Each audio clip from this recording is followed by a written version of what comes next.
Will Virginia find their three-pointer in time for conference play? I don't know, but let's discuss. You are Locked On Virginia, your daily podcast on the Virginia Cavaliers. Part of the Locked On Podcast Network, your team every day.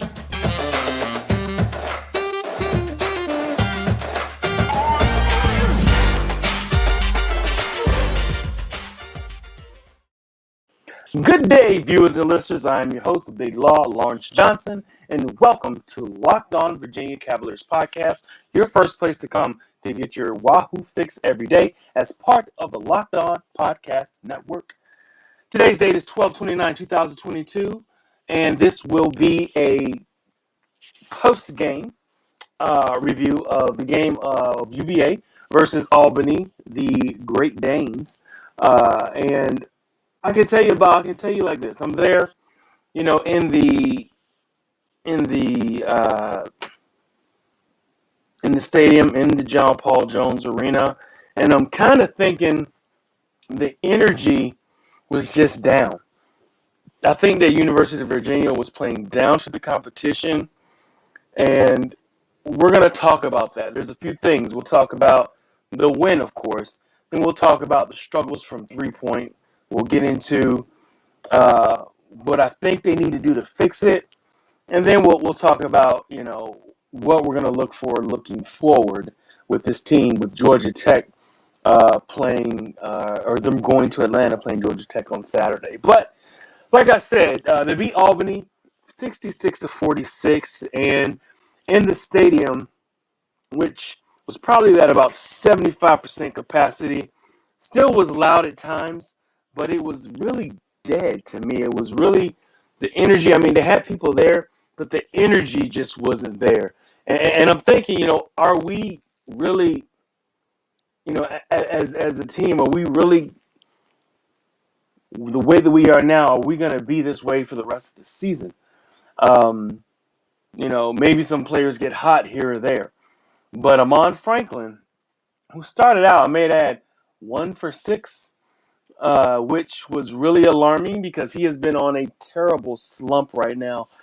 Since the Illinois game, he's really been shooting really bad. And he broke out of it. I'll call it that. He wound up with 20 points for the game, which, in my opinion, is considered I guess we'll call that a breakout game for him, being that he's had some really bad games. Probably the last 4 or 5 games have been really bad for him. And he scored 10 points in the first half, but he shot like 2 for 8, 2 for 9. And then he came out and he shot lights out, from three-point range. He was 100%. I think he shot 2 for 2 from 3. And I think he was 4 for 4 after that. So, he wound up with 20 points overall, and that's what the Wahoos needed. But, if Amon Franklin can be a scorer, a shooter, which is what they really need from him, then this team is a different team. But they need more than just Amon Franklin. Oh, and did I tell you that Reece Beekman did not play because of his hamstring injury that he's been fighting for the past 4.5 games. I can tell you this. This is a different team without Reece Beekman. Reece is really the best player on the team. He really is. He's the best defensive player. And then he's also, quite frankly, the best offensive player based off of what he does. And I'm not talking about from a scoring aspect. I'm talking about as a one-on-one player. He's the one player who truly can get to the rim and get points when he wants to. He can also, when healthy, he can elevate, play above the rim. I'm talking his offensive game now. He also is one of the best distributor on the team just because of his size. And they will, like I said, they will give him one-on-ones as well, where he'll get an opportunity to get to the rim and get fouled. So right now, I mean, Reece Beekman not being there, you're looking at a team that's similar to last year, where they have to depend on their defense to kind of generate their offense and to get their energy going. Where the first 3-4 games of this year, they were shooting lights out from three. They were getting a lot of getting to the bucket, shooting a lot of foul shots as well. That's kind of disappeared here with this team. Not saying they can't get back to it, but right now, with Reece Beekman out and the team shooting just absolutely awful from three, which this is a big part of Tony Bennett's offense. The blocker mover system, looking for open threes or getting open shots, precise passing. That's something that I think that this team, needs to do, is make their outside shots. Now, I will give you this. Let's talk about, the struggles from three-point shooting. Kihei Clark didn't take any threes this game, or he didn't make any threes this game, but we did have Bennett Vanderplas make a three in this game, which we need him as a stretch five. He also started in place of Caden Cedric. I think Tony Bennett is really trying to mix and match some of his pieces to find out, what he wants to do. I mean, you did have your two big men, your two bigger men, your 6'11" and 7-footer Poppy Caffaro on the bench along with Caden Cedric, and I think that he really wants to try to switch things around. Now, this team was probably the team to try it on because they weren't all that large, big as a team. So, but I will tell you this: they are scrappy. They were scrappy. It was just a 2-point game, and as it was a 2-point game, going and get ready to go into the half, I was just sitting there like, guys, we have to, change the energy of what's happening right now, with this team, because it seemed like everyone in the stands was dead. The bench was not playing the way that we should see this team play against some of these other teams, and I felt like there has to be something to get this game moving in a different direction. And we did have a spark, and I'll explain to you what that spark is in a second. BetOnline.net is your number one source for sports betting info, stats, news, and analysis. Get the latest odds and trends for a professional and amateur league out there. From pro football to college bowl season to basketball and World Cup, we've got it all at BetOnline.net. If you love sports podcasts, you can even find those at BetOnline as well. We're always the fastest and easiest way to get your betting info. Head to the website today to use your mobile device to learn more. BetOnline, where the game starts. So the explosion that I was talking about was my guy Kihei Clark. Kihei Clark, like the miniature Superman that he is, I call him the little general for a reason. Kihei is the heart and soul of this team. I don't want to hear anybody else complain about Kihei Clark and talk about how they're upset with him and how he just doesn't, make enough shots, or he's turning the ball over. Yes, he does have some mistakes. He's a smaller player, and sometimes he is prone to turn the ball over some. But for what he brings this team, I don't care what anyone else says. He has the pedigree. He has the championship ring. He's been in all types of pressure situations. Understand his stat line. 8 points, 10 assists, 4 rebounds, okay? And 2 steals at the right time, at the right place of the game. Did I tell you that when I was in the stadium, it was dead? And when Kihei got these 2 back-to-back steals, he was actually, I believe, on SportsCenter.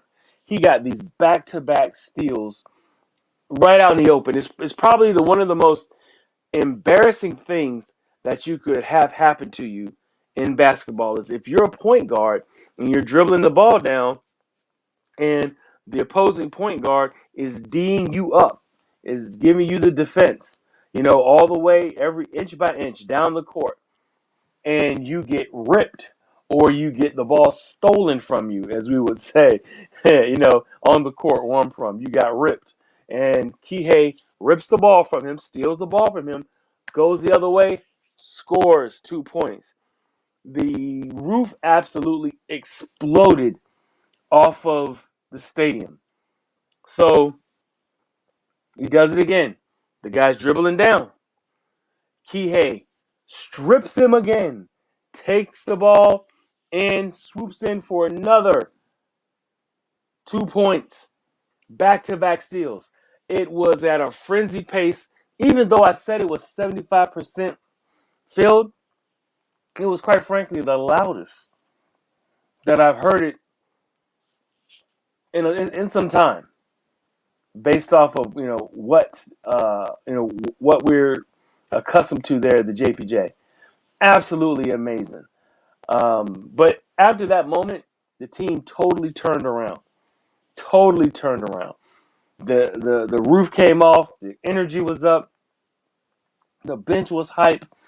All the players, you could see them just get more and more demonstrative after that. And what I mean by that is that's good energy. That is everybody excited. Everybody's hype. Everybody is into the game. It was just a different energy. The fans were more and more excited, and they were so loud after that play. I did not expect for this, for the game to turn on a dime. But that momentum is something that you can't always you can't always gauge, and how well and how big of a impact it could be when you get that momentum. And I can tell you, once that happened, this was a different team. This team looked like the team they were playing, the team that was playing in the beginning of the year. Another thing is, speaking with some of my media professionals, we actually, looked at some things from a statistical standpoint. We wanted to see, and we know that Tony Bennett loves to walk the ball up. He wants to set his offense. He wants to set things up for the long haul. I had a spirited discussion with one of my media guys, and I said to him, there in the press box or in the press area, I said, when you're, and this is my opinion, we're this much more talented than the next team. This is a small school up in New York. They play, they have a basketball team, undersized guys. UVA, based off of their skill set, their talent, where they are, as far as a program, they should have blown this team out, and it shouldn't even have been close. But because you play a slow down style, you will, and if you have a bad shooting night, you allow them to stick around. And I know a lot of people are going to be upset with me. A lot of people are going to say, this is the way Tony wants to do it. This is Tony's deal. This is the way Tony plays. My opinion is, when you're that much better than a team and you're not executing the way that you should be executing, you got to change something up a little bit. You got to tweak it. What I was saying was, they need to play a little bit more of an up-tempo game. And what I mean by up-tempo is, I'm not saying all of a sudden they become the Los Angeles Lakers with Magic Johnson and Kareem and James Worthy. What I'm saying is they need to play up-tempo, or they need to secondary break or break when they have long rebounds. When UVA plays their pack line defense to its best, it forces you to shoot outside. And a lot of those shots are desperation threes or desperation distance shots. If there's a distance shot, typically you have a long rebound. What I'm saying is, if you get a long rebound, right, and if you can determine you have numbers, you need to take that ball down and see if you can get some easy buckets. And the reason why I'm saying this is we don't have guys making shots right now. And whenever we're struggling to score, that's not going to help us. That's not going to put us in a proper position when we're talking about playing the Dukes, the North Carolinas, some of these teams that are in the ACC. Remember, you can lose any night, even Virginia Tech, another good basketball team out there in the ACC. This is how you lose games to qualified teams. And a lot of these teams are the ACC is down a little bit. I will say that, but you know how it is when conference play comes around. Everybody is gunning for you, and especially Virginia. They're always targeted because of the way that people always tend to shoot their best game. They always tend to shoot, the best outside or play the best outside shooting game that they have. And they save it for the University of Virginia's games.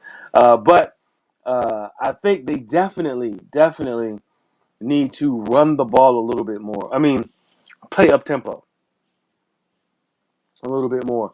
I counted, when there was opportunities for them to go up tempo and how they did, they actually scored 8 points. And this was during that stretch when we had the Kihei blow up, and Kihei just, blew the roof off of everything with those plays. So after those plays, Kihei, turned the energy. They also pushed the ball a little bit more, which is something I felt that they really needed to do. And they did. And they got 8 points, 2 3-pointers, a layup, and they got fouled on one, and they wound up scoring off of the free throws. And there should have been another 2 points that they should have scored as well. But Isaac McNeely decided to take the ball when he had other guys around him that he could have passed to, but he drove to the basket and got a charging foul. So, this is just, if there was a comment box at the JPJ outside the locker room, my comment or my suggestion would be I'm not asking him to change any of his philosophies, so to speak. Just give me just a little bit of a tweak to where if you get a long rebound or a turnover, push just a little bit. And then the other statistical parts that I was that I took down, I kind of took down the parts where where the team could have ran or could have gone up tempo, but did not. And it was something to the effect of like 10 possessions. They wound up scoring like 15 points. And, it was kind of what Tony Bennett typically would want to see. But, let's I'm gonna continue to make notes and to or take notes, and make sure that I kind of keep up on this and keep up with some of my media guys about what's a good philosophy. When they run, how well do they do? When they don't run, when they have an opportunity to, how are they scoring points? Because when they're not scoring outside shots, they're in trouble. They will have a hard time scoring because some of these defenses in the ACC will lock you down. But when the team is shooting 2 for 12 outside of Ahmad Franklin, who has been some timing himself in these last games, that's not going to cut it if we think this team is going to go where we need to go. And we have guys who can shoot it. We have guys who can pull it. We're talking Ahmad Franklin when he's healthy or when he can shoot. Reece Beekman has proven that he can shoot it this year. Isaac McNeely, the freshman who came in, who started for Reece Beekman, he's really, I think he's more of the dead-eye shooter. I think once you get him the open shot, I have a lot of confidence with him shooting the ball, once he's in the game. and with an open shot. Of course, Kihei will pull a three-pointer out every now and then, but, he really is more of a distributor. But, when we've needed it, he has pulled some threes out, and has done a great job, with doing that. And then also, we got Bennett Vanderplas, another three-point shooter at the center power forward position. But the one player that they really need to get involved with, I'm going to tell you about him in 1 second. Thank you for making Locked On Virginia your first listen every day. Make sure you check out Locked On Sports Today, the biggest stories around the sports world in 20 minutes or less, plus instant reactions, game recaps, and Locked On's take of the day. Locked On Sports Today, available on YouTube and wherever you get your podcasts.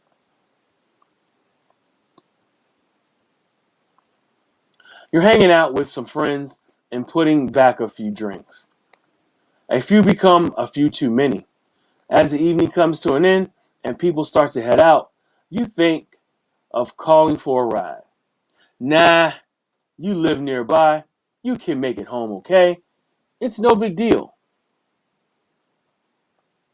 What are your odds you'll get pulled over anyway? And even so, what's the worst that could happen?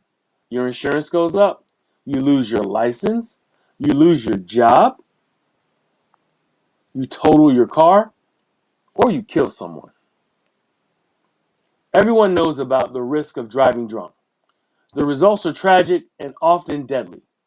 However, that still doesn't stop everyone from getting behind the wheel while under the influence. That's why police officers are out there now, right now, looking for impaired drivers on our roads to save lives. So, if you're thinking you're okay to drive after a few drinks, think again. Play it safe and plan ahead and get a ride. It only takes one mistake to change your life and someone else's forever. Drive sober, or get pulled over. But back to the player I was talking about. We're talking about my man, Jaden Gardner. Basically, what I'm saying is we need to make sure that he gets fed. If they don't feed him, as much as they need to, this team is going to really struggle down when we get into, when we start getting into the season. And we need easier buckets, closer shots. To me, more, he looks like a better player to me this year. He looks quicker. He looks stronger. He looks even more explosive, as well. I'm excited to see what he, what he brings this season. But we need to continue to get him shots. Remember, he was all ACC third year. He looked great, and what he did in this, the beginning of this year, getting his shots. He was kind of slow because they were making so many threes. But when they needed him, he was getting easy shots. He has a nice little mid-range game that he's honed. Is like his specialty. So we need to continue to work him and get him the ball. So Jaden Gardner is the man that we need to, keep him. Don't forget about him and keep him moving. Going into ACC play, which starts Saturday against Georgia Tech. So make sure you guys tune into that. I'm really excited to see how this team does in conference play. Question is Reece Beekman going to be available for Saturday's game? Of course, he sat out yesterday for the game because of his hamstring injury. And if he's going to be the player we need him to be, we need him to get healed quick.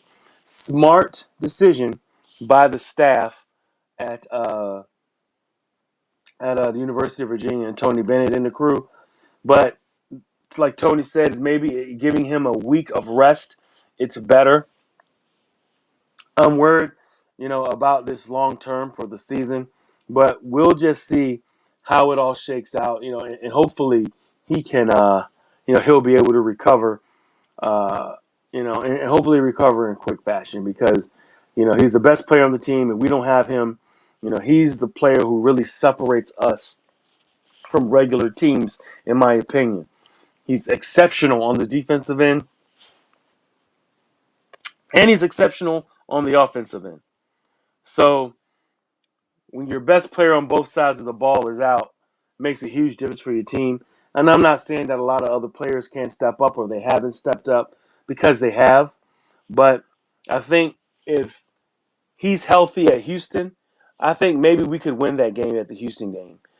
And he's healthy at Miami, I think we definitely win that game in Miami. We lost that game by 2 points. So when your best player is hurt and you're playing these ranked teams, it's definitely going to make a difference. But the Wahoo's ranked right now number 13. Let's see how our team reacts to this win. Of course, this wrapped up the non-conference play. Now we're down to the nitty-gritty, and let's get into this conference play. Let's see how our team progresses, and let's see, we're some of the unsung heroes. Although I do have one. Before I let you go, check out that Ryan Dunn kid, man. I think Ryan Dunn is like an unsung hero for this team. Even though Reece Beekman is our number one perimeter player, Ryan Dunn instantly, true freshman, getting tons of playing time. He is our second best defender, perimeter player on the roster, and I don't even think it's close. So, more things to talk about down the road, but you guys will see me tomorrow. Also, I'm looking to do with my guy Casey Pazzalia. I'll be doing what is called a year-end review, and we may split it up. We may do 2 shows based off of how much we're going to cover, but it'll be a year-end review for Virginia sports. Maybe we'll do a basketball and a football year-end review. What we thought at the beginning of 2022 to where we are now, and where we're looking to go forward. So. But thank you for making it Locked On Virginia your first listen today. Make sure you check out Locked On Sports Today, the biggest stories around the sports world in 20 minutes or less, plus instant reactions, game recaps, and Locked On's take of the day. Locked On Sports Today available on YouTube, wherever you get your podcasts. Thank you, guys. I'll see you tomorrow.